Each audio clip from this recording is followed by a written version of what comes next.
Hey everybody, welcome back to No More Silos. My name is Erika and this is my podcast. Hey everybody, thanks so much for joining me again today. We're on part 3 of Deconstructing Language to Reconstruct Our Faith. That's our topic. I don't know if by the time I produce this that will remain the title, but it's part 3 at least for me to keep all this straight in my head. So we're talking about the challenges of language. How language impacts our identity as we see gender or race or socioeconomic status, our identity as far as our emotional status. Do I see myself as someone who has an different attachment styles, my emotional status, my mental health state of mind, my spiritual status? How do I see myself in Christ, or as a non-believer, or anything in between? How do I see my humanity? How do I see myself? Language informs how I see myself culturally and politically. Language impacts the Bible translations I read. It impacts my ability to interpret the Bible or interpret cultural cues. The history of words impacts my understanding of what they mean. My ability to be a critical thinker or someone who is looking at how the information I have is impacted by my prior knowledge or my understanding. Like, words matter. And so I was talking with a friend a little while ago, and I shared with her something I had took a screenshot of earlier today, because in talking about language, and the Bible is emancipating. It's the translation choices in English, the cultural interpretations that people make that take away the freedom or the perception of freedom. But the Bible is empowering. Christianity is empowering. That's why it was an irresistible new movement known as the Way. John Mark Comer has a book, Practicing the Way that we live our lives, the way that we follow Jesus. But the way that we talk about it, the language that we use, if you are deconstructing your faith, or you know someone who is, or you're on the other end of it and you're on the other side and you're reconstructing your faith. We've been spending a lot of time here on No More Silos for the past 1.5 years, really talking about what that looks like. And all of the books that I've read so far this year, or even gone back and reread, lead me to the conclusion that it's the words we're using. Here's an example from a site I follow. It's called Bare Marriage. Sheila Ray Gregoire, she wrote The Great Sex Rescue. She wrote another book also called She Deserves Better. And she shared this quote earlier today on social media. She says, "If you have a healthy marriage, but you are using the same words and terms and theology to describe it as the abusers use to justify their abuse, your daughter may follow your words, not your example." I'm going to say that one more time. If you have a healthy marriage, but you are using the same words and terms and theology to describe it as abusers use to justify their abuse, your daughter may follow your words, not your example. And I found that to be such a profound statement. I have a copy of the book, and I think I've talked about it here on the podcast before, back when it came out over 1 year ago. And the thing about it, especially in marriage relationships, and you guys know I do marriage coaching, and we even have an online course that you can check out called Relatable. And the thing about marriage in the church is we've sometimes, depending upon where you're at in church or which kind of church you go to, you may hear language that makes it sound like marriage is the end-all be-all of, like, that's your goal in life. I actually spoke on it, I think, last Mother's Day, or maybe it was in February. We were talking about relationships. And we treat single people in the church a lot of times like second-class citizens. in American church culture. And what ends up happening is the words we use around marriage in our effort to help people have healthy marriages sometimes comes off like, if you're not married, you're less than. Or worse, if you are married and we use words like headship and spiritual leader, we cause strife in people's marriages because, being married to the lead pastor, of course, he would be the spiritual leader in our home. He's the lead pastor of our church. It makes sense. But for someone outside looking in whose husband doesn't attend church with her, now it looks like, oh man, my husband's not living up to his goal as a man. And so there's something wrong with him. And now, this woman is going home telling her husband what the pastor said. And I had a pastor years ago. It was totally toxic now that I look back on it. At the time, I thought it was funny. But now when I think about it, it's kind of cringy. He said, one Sunday, he said, ladies, stop telling your husband or re-preaching my sermon when you go home on Sunday to your husbands who don't come to church with you. Just go home and rock his world. And I bet you he'll come next Sunday and want to know what the preacher said or what I said. And I'm sitting there going, yeah, that's funny. Ha ha. But now I'm looking back on it some 25 years later going, yeah, it was kind of cringy because there's a whole host of reasons people don't go to church together. Sometimes you have couples where, like my grandparents, one set of grandparents was a pastor and pastor's wife, and then the other set both were involved in their churches, but one went to a Baptist church, the other one went to a Methodist church, and they just never went to the same church. Like sometimes, if something was going on or some special event, they'd, go to the other one's church for whatever reason, but they functioned quite well. And in their marriage, as far as I know, looking back on that. So we have to be mindful, especially from the platform, how we're talking about marriage and the words that we use, how we talk about marriage in front of our children, how we talk about marriage in front of our single friends. Because here's the thing, there's more evidence in the New Testament that advocates for not being married than being married. There's no evidence in the New Testament that says the husband is the head of household. There's no evidence as a spiritual role. There's no evidence in the New Testament about, that. We'll get to that. We'll get to that. I'm working my way up to that, y'all. But I don't want to overwhelm you or myself with too much stuff. So we're still laying groundwork, talking about language. Where are we at today? Well, thanks so much for trekking with me. As we've been talking today, I want to focus a little bit on the challenges of translating analogies and metaphors and idiomatic expressions in the Bible. My trusty friend that's good for sending me reels with crazy talk, sent me one a little while ago when I was taking a break. And this guy was going on and on and on about women pastors. And he's like, yeah, women could be an evangelist. But, He railed on weak men. And I thought that was an interesting take on things. Railed on weak men. And that's how, it's not the woman's fault that she's pastoring or leading in a household because there was just no guys. And I'm sitting there going, that's not biblical. But as he continued, it became clear that he only, and if you listen to the last episode, he only read from one translation. And it was in English, obviously, and he did not do any kind of an exegetical study or even try to do. He didn't even do a SOAP study. He didn't even try to make sure that what he was saying was true. He was just repeating something he had heard over and over and over again, which happens a lot in cultural Christianity. So there's that. And now everybody's got a smartphone, so everybody can say stuff.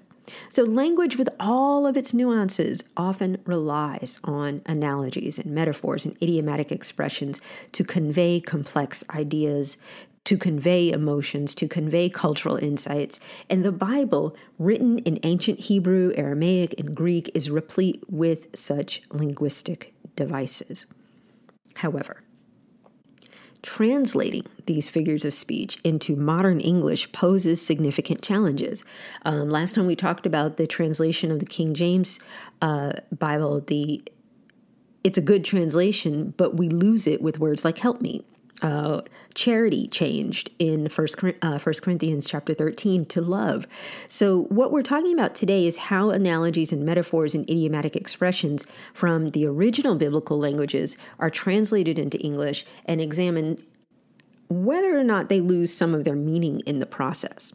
My friend, I was just mentioning that, sent me the reel a few minutes ago. She was telling me how it was funny how her husband's from a different culture, and what's a cuss word in his culture isn't just words in our culture. They just mean what they mean. And we have to remember that. Like, what is a word or a gesture? Language, again, changes from culture to culture. And we see that in our modern context, but we also see it in the Bible because it was written 2,000 years ago or more. We talk about the Old Testament.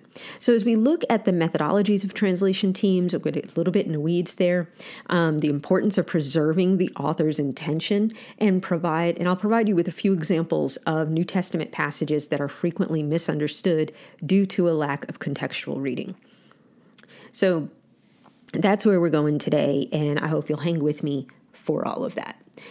So last fall, and I think I mentioned it on the podcast, and I think I talked about how I wanted to really do a deep dive here on the podcast with it, and I'm not really quite ready for that yet.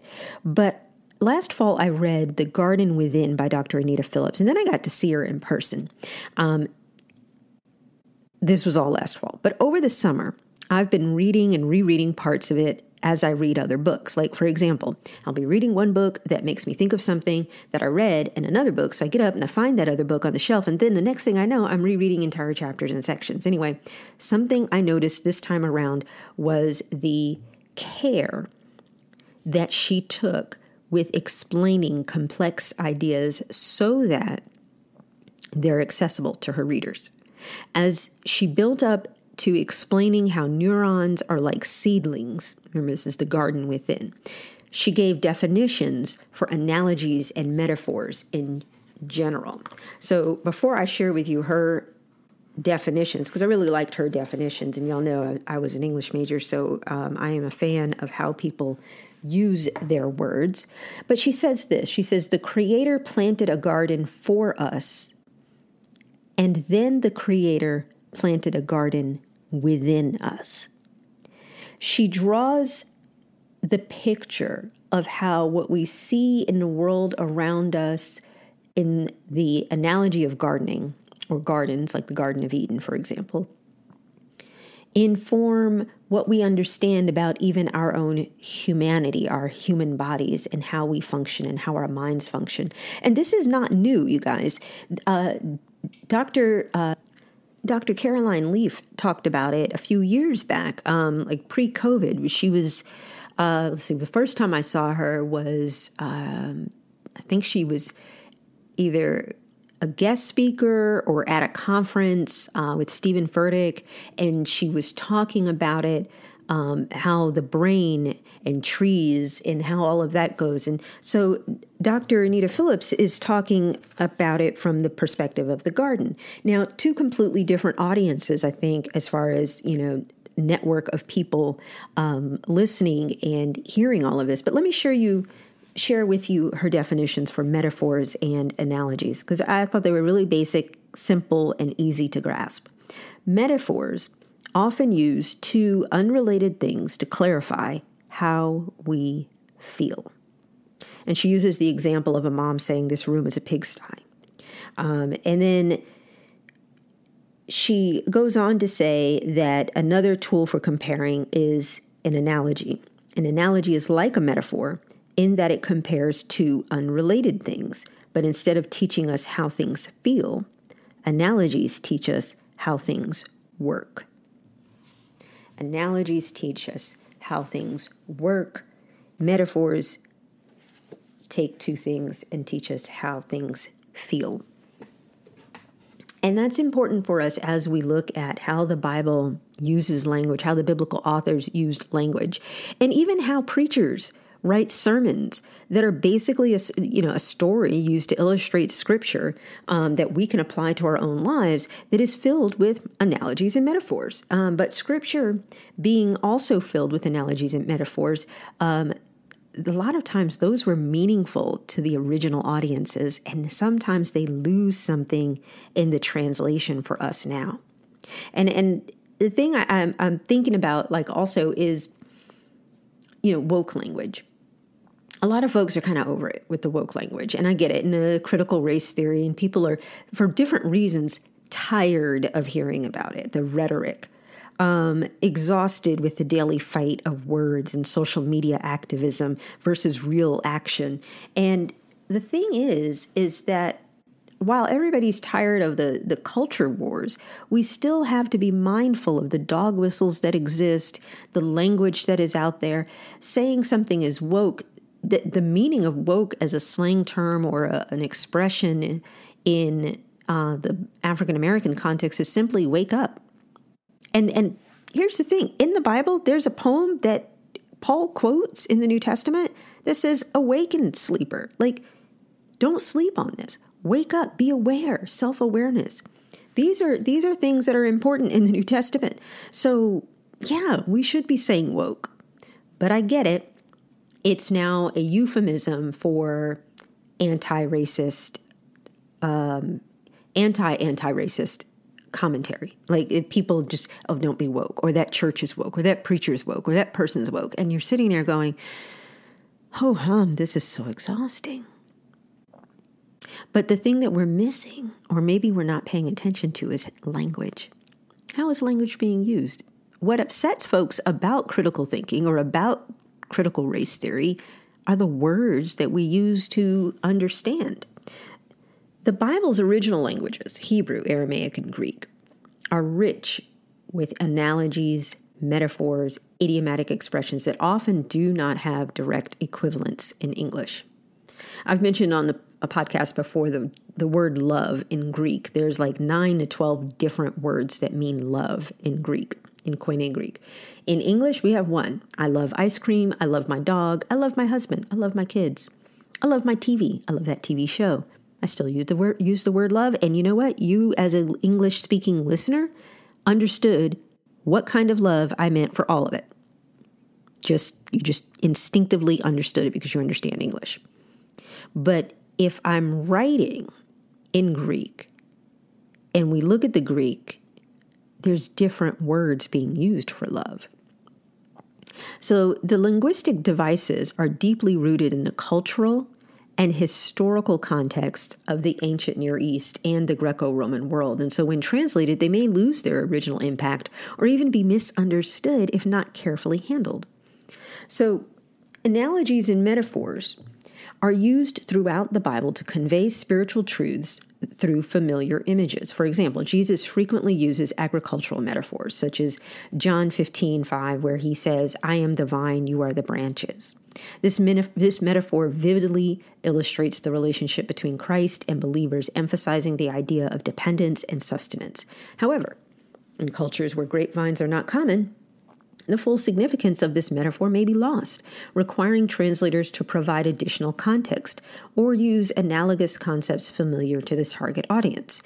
I was listening to a podcast recently where there was a professor who specializes in translating to the indigenous languages in different parts of Western Africa.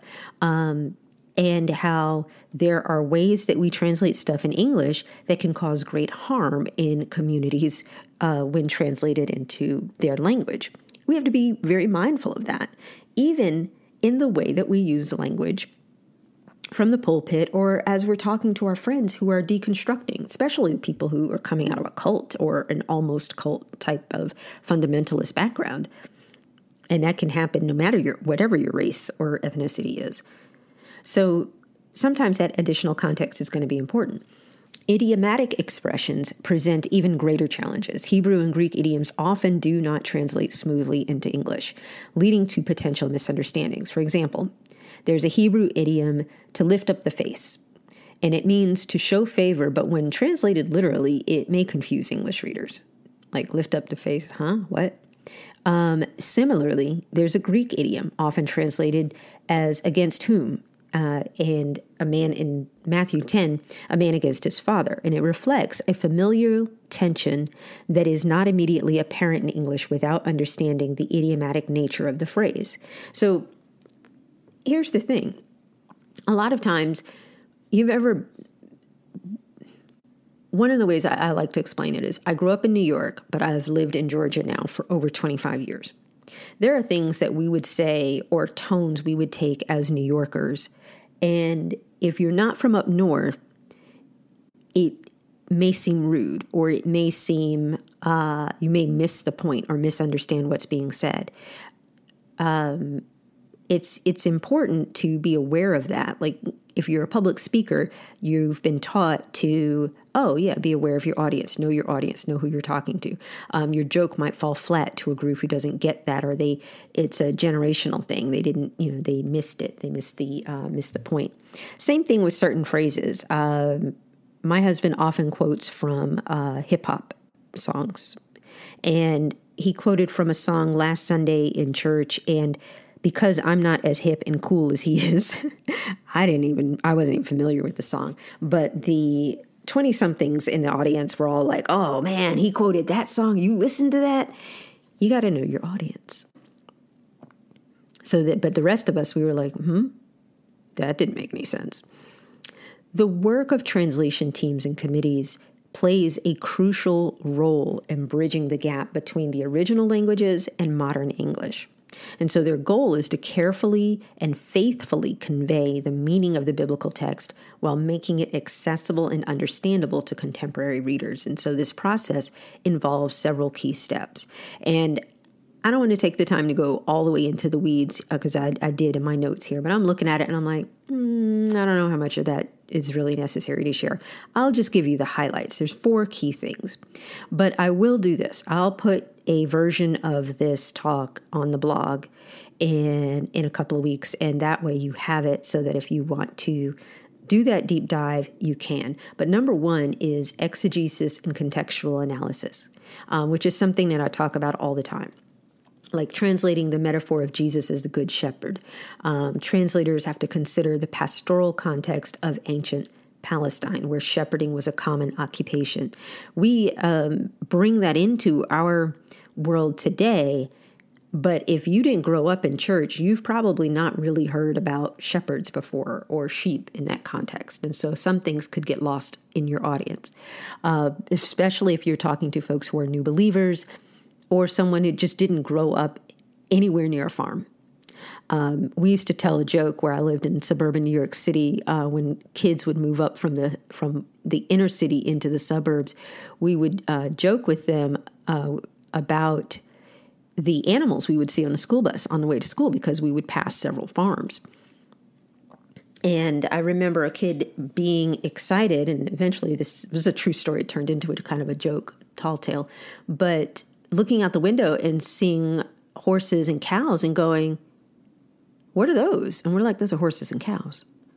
I've never seen one in real life. They don't have them at the Bronx Zoo. And my mom said all the animals in the world are at the Bronx Zoo, except domesticated animals. So people owned cats and dogs, so you saw those. But he never saw a cow because his cow is not kept at the zoo. Cow's on a farm. So he only saw cows in books, maybe on TV. In a milk commercial, maybe. So again, your audience may or may not have context for what you're saying or what's there. Number 2 is balancing literal and dynamic equivalence. I get into the weeds in the episodes where we talk about biblical translations and how we got the canon. I won't take the time to go into that here, but there's reading the Bible literally, and there are some folks who hold really, really fast to the Bible is the authoritative word of God, and yes, it is, but they read it so literally that they ignore all of the metaphors, all the idiomatic expressions, all the analogies, and they're literally looking to pluck somebody's eye out. So there's that. Dynamic equivalence is another way of saying paraphrase, which is why we like the Message translation. Number 3 is preserving the author's intention. One of the most challenging tasks for translators is figuring out what the author's original intent was. I love the Bible Project videos for this reason. I do not recommend to people reading a chapter, reading a book of the Bible without first watching the corresponding Bible Project video that goes with that book of the Bible. And some of the longer books have 2 videos. So you're talking about at most a 20-minute investment of your time in seeing that book for the big picture that it is, so that as you're reading the passages, you don't lose the context. Because a lot of the issues that we have today with misogyny and toxic masculinity come from not knowing what Paul was writing about in the first place. And so we miss the context. And number 4, consultation and peer review. One of the things that I love about the folks over at Bare Marriage, Sheila Gregoire and her folks, is that they did not start out as biblical scholars. They started out as folks writing about marriage and relationships, and then realized that the fruit of some of the things that they were studying and reading was not good fruit. That it was, see, there I go using another analogy, that the outcomes were poor. People were in abusive relationships. People were in situations where they felt obligated to perform nightly for their spouse because there was this expectation set. And while a pastor here or there might blow it off and say, oh, yeah, well, nobody really is going to do that. No, there's somebody who's taking a very literal approach to everything that you say or everything that's in this book. And so all of that matters. So they've done a really great job with getting their research peer reviewed. And so I believe next year some of their data has been peer reviewed, and it'll be published formally, just like any other scholarly work. So the thing that I've learned over the years, especially since going to seminary, and I tell folks this all the time in my classes, if you're going to buy a fictional book and read it for application to your life, then there should be reference notes in the back of the book. And the author should have some expertise in the area in which they are writing. A lot of books on relationships and marriage are written out of people's personal experience. Literally, well, I was a stockbroker for 25 years, but I decided I'm going to write a book on marriage. And then because I was a stockbroker and I don't know how to read academic data, I'm going to cherry pick the parts of that data that align to either my experience or what I would have liked my experience to have been. And then I'm going to cherry pick some verses here and there out of the Bible that also align with what it is that I think I should be saying, and I'm going to put it in a book, and it's going to be a bestseller. And there you have it. And there are a lot of books like that. I go to Barnes & Noble, and I gag sometimes when I pick up some of the books that are on the shelf, because I'm sitting there going, how did they get a book deal? I'm over here taking classes, writing papers, and this person got a book deal because they just knew the right people. I mean, there's that. Not saying that I want a book deal, but I am saying that it matters where you get your information from. So we want to look at consultation and peer review, preserving the author's intention, balancing literal and dynamic equivalence, and exegesis and contextual analysis when it comes to that's what translation teams are doing. So when you open up your Bible, any Bible that you have, if you open it up in the first few pages or after the title, there's probably a list of all the folks who were participants in the translation committee. The fun thing is oftentimes there's an overall editor or 2 or 3, and then individuals will be the ones who do the translation work on the individual books of the Bible. And that's important too, because if you don't see any women on this list, that's a problem. I'm just saying. So we have to think about how the translations impact the language, how the different translations impact the language that we use. In an earlier example, a couple episodes ago, I talked about the guy on the reel with the marriage coaching, and he wanted to use an object pronoun of the word one, when it really in other translations shows up as someone or person or man, and he wanted to make that equivalent to the number 1 in another part of the Bible, and it was just a hot mess. I love the way my friend called it a mad lib. So there's that. So the other thing we have to think about when where does all this take us? where does all this take us? I'm always asking the question, where do our ideas come from? And so as I was looking into these analogies and metaphors and translation, I asked myself the question, well, where does the idea for the word covering, for example, come up? Because that was a word that was used in a conversation that I was a part of recently. And the person using that word talked about how he was his wife's covering and how important that was. Some of you may not be as familiar with the American Christian Church lingo, so let me throw this one out there for you. The term covering has been widely used within the American Christian Church context to describe a husband's role in providing societal, financial, economic, and spiritual support for his wife. So it's her covering. And this concept often surfaces in discussions around marriage, particularly when addressing the idea of the wife taking the husband's last name, for example. And, I was one of those people that, when I got married, I took my husband's last name. Throws things into confusion because I'm often mistaken for someone who's of Latina heritage, and I'm not. I'm just your regular old Appalachian black person. But hey, there's that. I didn't have a problem taking my husband's last name because I just thought that's what I was supposed to do. That's how I'd been raised. That's what my mother did. That's what my grandmother did. I thought that was the normal thing that you do. It was not until years later and after going through all the ridiculous hoops that you have to jump through, if you've ever had to change your name on your license, your social security card, your passport, what did I have to, bank accounts, credit cards. I got married, I was 30. So I had a whole bunch of stuff. Real estate, cars. It was a lot. It was a lot. So, but because I had been taught this theological perspective of covering, I felt it was not only my duty, but it was spiritually important to me to change my last name to my husband's because he's now my covering. And so this concept always shows up. But I asked the question recently, so where do we get this idea? Because I'm not a fan of it anymore. And I even, when I do marriage coaching, I tell couples, do whatever suits you. Because here's the thing, at the end of the day, it's a cultural thing. Does it say we have to do this in the Bible? Not really. Can you make a case for it in the Old Testament? Yes. Can you make a case for it in the New Testament? It's really hard, but people have managed to try to make that happen.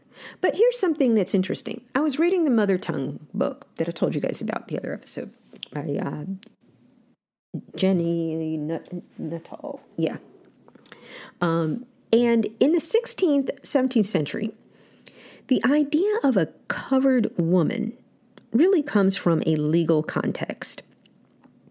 In English common law, as a woman's identity was subsumed by her husband. In other words, she was subject to her husband's authority, her property rights were no longer her own, and she couldn't enter into legal documents. This lasts well into the 19th century, into the Victorian age, and it's ironic because, England had a queen in the Victorian age, had a queen in the Elizabethan age. But what I've learned in studying, because I'm a big fan of history in general, in both of those eras, there was a lot of misogynistic backlash because there were some men who genuinely just didn't believe that women should be in charge. And so there were a lot of men swirling around both Queen Elizabeth I and Queen Victoria, jockeying for position and power and all of those things. And that was a big issue if you've ever watched any of the various movies and miniseries that have been produced about Prince Albert, that, because he came from a different country and there was concern that he was going to be in there. And that's why there's such hard and fast rules about the consort, the wife or husband of the king or queen of England. There's all these rules around that. They don't automatically become king just because they're married to the queen. They needed him to stay a prince because there were other English-born men who wanted to make sure they maintained their positions of power. So this is a daily fight for them. But I was alarmed when I read this because it triggered the cultural Christianity churchy word thrown around in marriage coaching of the husband being the wife's covering. And so where did that idea come from, and why does it continue to stick? So I often find myself in conversations where men happily encourage one another to live up to the call of spiritual head of their homes and their wives' covering. And unlike other parts of the world, even parts of Western culture, we encourage women to take their husband's last name. Here, but in Spanish culture, you have both parents' names. And in most Asian cultures, you have both parents' names. And so the challenge then becomes, and then I was watching even the Vikings on Netflix. They didn't necessarily they took their father's names, but it was really your immediate father's name. So you were, Leif Erikson was literally Leif, Eric's son. And then his sister was Eric's daughter. And so that's like ends up becoming a whole different last name. So it's fascinating the way that people have come up with names.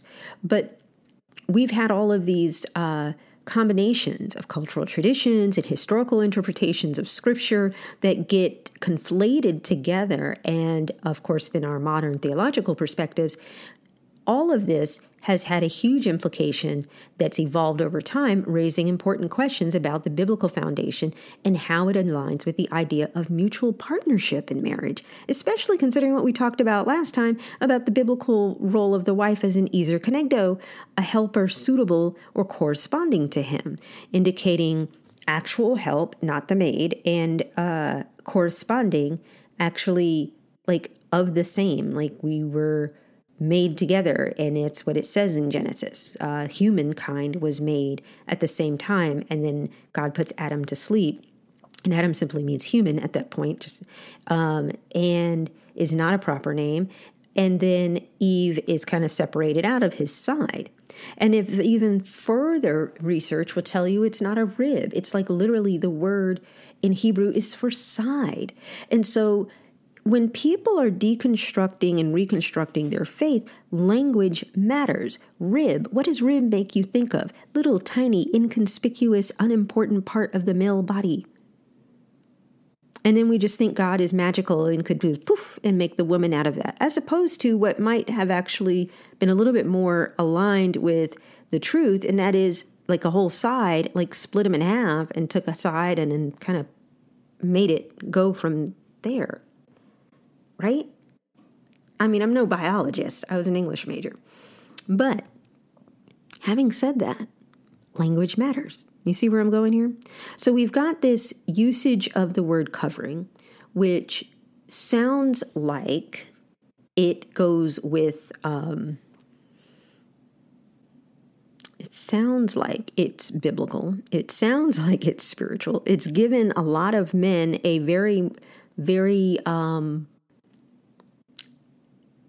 explicit purpose in life that you're your wife's covering. But again, if we're telling men that they don't have to grow up, and we don't have a theology of fatherhood that is connected to our theology of manhood, then what are these guys capable of covering? So here's the thing. Let's take it a step back. What is the historical context of covering, this idea of covering? So we know it has a legal connotation in the 16th, 17th century England.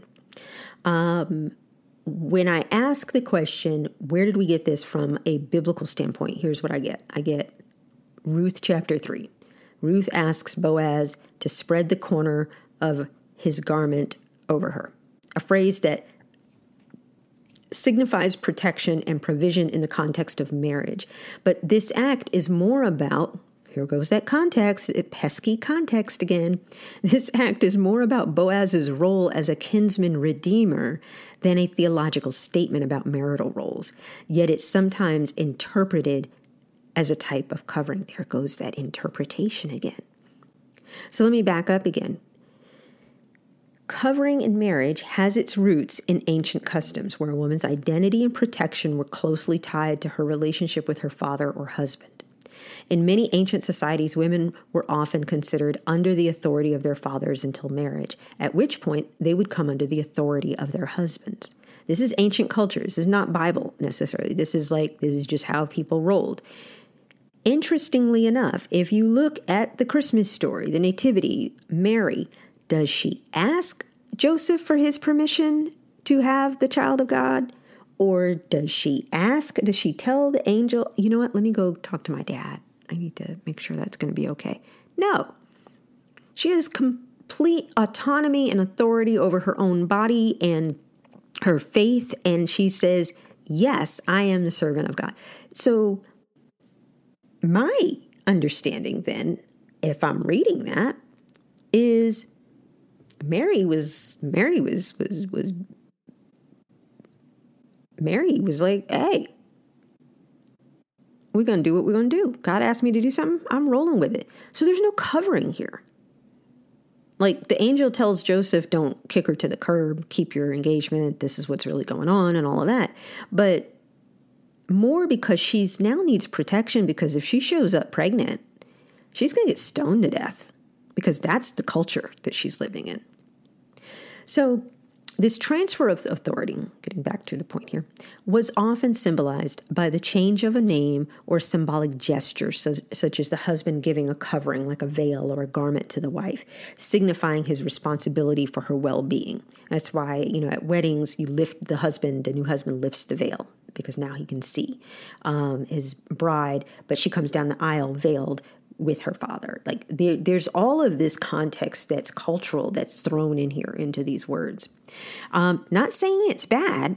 I'm not saying any of it's bad. I'm just saying, because, if there's a bug or a bad guy comes up at our door, my husband's got it handled. But that doesn't mean that when I lived alone in my own apartment, I didn't have it handled too. Does that make sense? I want us to understand, there's this cultural development of this idea. So in our American context, and particularly within evangelical and conservative circles, the idea of a husband as the covering for his wife has been emphasized as part of the broader concept of male headship in marriage.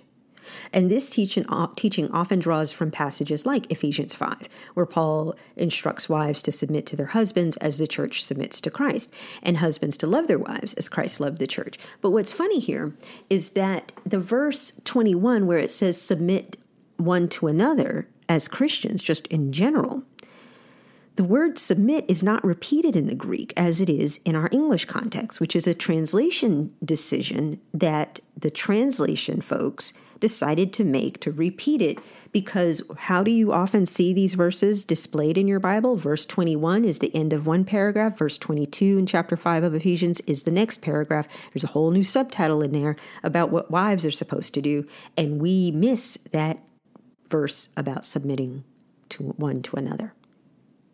So in the Greek, it actually says it actually says wives as unto your own husbands. What Paul is writing about there, or the point that he's making, is that within the context of the culture we live in here in this Greco-Roman society here in Ephesus, the traditional patriarchal setup applies in the household, where the husband is the leader in the household, and in the Christian marriage, you're partners, you're submitting one to another. Just like in Genesis, you're ezer kenegdo with the human who needs you. You're partnering in this together. And so what ends up happening is, because of language, because of the way that language is used, this cultural notion has increased in prominence over the years, and even into our 20th century, 21st century world, of this idea of traditional gender roles within the family, because the husband is provider and protector, or physically and spiritually heading the family, which in ancient times culturally might have been in place, but that was not the spiritual setup. There's no hierarchy set up there in those verses. A great resource for understanding that better is Philip Payne's book, The Bible versus Biblical Womanhood. He goes into an extraordinary amount of detail, and as I look at the time on this, it's probably something I would have to do in a whole separate episode to really take that completely apart. But I want you to understand how language, how literal translations, how when we take stuff literally and we don't take into consideration the analogies or the metaphors or the idiomatic expressions or the historical context of what's going on, we end up with theological ideas like this one with the whole covering thing. And so eventually taking the husband's last name was thus seen not only as a social convention, but as a spiritual act of coming under his covering. Like it's become its own theological animal. And so it's still used in Christian circles. In fact, I heard it last week. But this view is increasingly being re-examined. And isn't that what deconstruction and reconstruction really is? As we are looking at language that deconstructs and reconstructs our faith, the research is becoming increasingly more available. And I'm not saying it wasn't there before, because I found quite a bit of research. There's whole denominations that they don't buy into this whole thing out there. Entire American Christian denominations, like they look at the evangelicals or the Southern Baptists or the missionary Baptists, and they're scratching their heads going, where'd y'all get that idea? We read it, we don't even see that. The concept of the covering, the concepts that are being increasingly re-examined in light of a more nuanced understanding of language and the biblical texts and the original languages, really challenge the idea of the wife merely being under the husband's authority. The Hebrew word ezer is used elsewhere in the Old Testament to describe God as a helper to Israel, implying a role of strength and partnership rather than subordination. The idea of a husband as covering may oversimplify the biblical vision of marriage, which seems to advocate for partnership of equals who complement one another. And further, a close examination of the New Testament does not provide a clear mandate for the husband to act as a covering in the sense that is often taught. And the passages that speak to marital roles emphasize mutual submission, Ephesians chapter 5, verse 21, and sacrificial love rather than a hierarchical relationship where the husband solely bears the responsibility of the wife's well-being. Now, this may have been a complete newsflash to you, maybe not quite what you had thought you were signing up for today, or maybe it was and you were just looking for someone to echo the feeling that you've had in your gut all these years.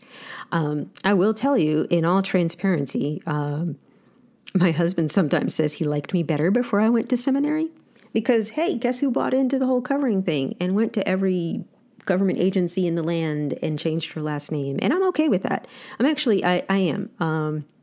I mean, it is what it is now, but it's something that if I had to do over, I would probably give it some serious pause and ask, am I doing this because the Bible tells me to do it, or am I doing it because this is the culture I live in and I'm okay with following in my culture, or would I have done something a little bit more compromised, like where I kept my maiden name? So today, as I've added stuff to things, a lot of my documents have both names on them. My passport, I think, has both names, only because I find that to be the easiest way to navigate when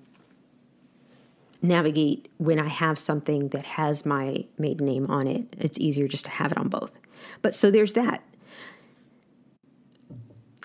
The concept of deconstructing and reconstructing your faith based on language and words and the changes to words is a complex interplay of historical customs, cultural developments, and theological interpretations. And while a lot of this stuff that we're talking about here on No More Silos has a significant theme in certain Christian traditions, especially within the context of male headship, its biblical basis is less clear when viewed through the lens of the original languages and the broader scriptural context.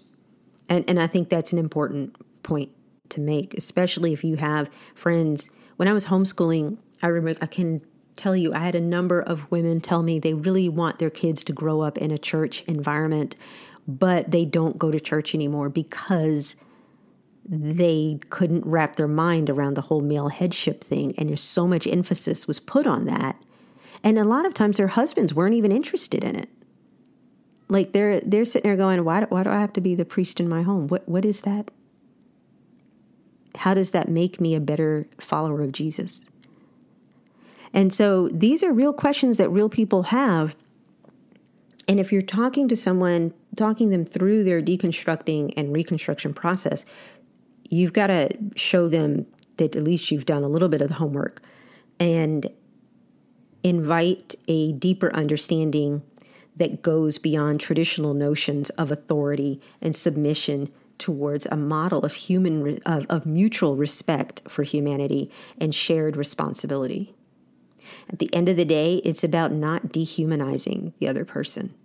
And so in our next episode, we'll deep dive a little bit more into things like apathy and shadows and non-toxic masculinity. What does that look like? Because a lot of that is language-based too. So thanks for joining me here on No More Silos. Please leave a comment or a review on your favorite podcast app that you might be listening to that helps people find us. And please follow on the social channels like TikTok at Dr. Erika Santiago and Instagram at Cultural Christianity. And thank you so much for your continued support on Patreon.